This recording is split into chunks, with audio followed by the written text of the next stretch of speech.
Koyarsan, oraya böyle sergi gibi koysan kendilerine o.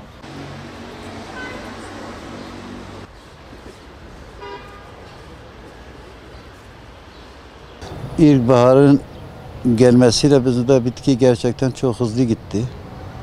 Ve şu anda bitki getirmekten zorlanıyoruz. Daha doğrusu bulmaktan zorlanıyoruz. Batı'da olsun, Türkiye'nin her tarafında bitki çok hızlı bir şekilde bu sene sektör bir bitki tükettiler. Ve fiyat farkları da %200 bir artışla karşı karşıya kaldık. Gerek kiraların yükselmesiyle, gerek tabii mazotun yükselmesiyle bu bayağı şey oldu yani bizi etkiledi.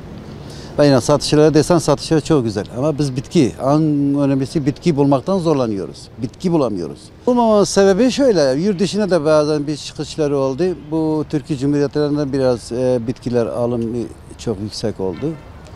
Bize de üreticilerin azalmasıyla gerçekten zorlandık. Şu anda 200'e yakın çeşit bizde süs bitkisi. Meyveyle karışık 200 çeşit var bizde sıkıntı bir de. Bulunduruyoruz yani biz her çeşidi bulundurmaya da çalışıyoruz. Siteler alıyor ondan sonra burada normal resmi kurumlar alıyor, ihaleler oluyor. Yani vatandaş alıyor. Alım gücü olan alır yani bitki. Bitkinin tanesi 1000 liradan başlıyor 5000 liraya, 10.000 liraya kadar bitki var. Alım süresi bu ayda dikilen bitki daha güzel olur. Özellikle Ocak, Şubat, Mart, Nisan çok daha iyi olur, daha verimli olur.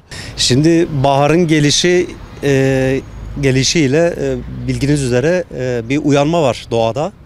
Bu doğayla birlikte işte bahçe düzenlemesine ve park bahçelerde bir hareketlenme başlıyor.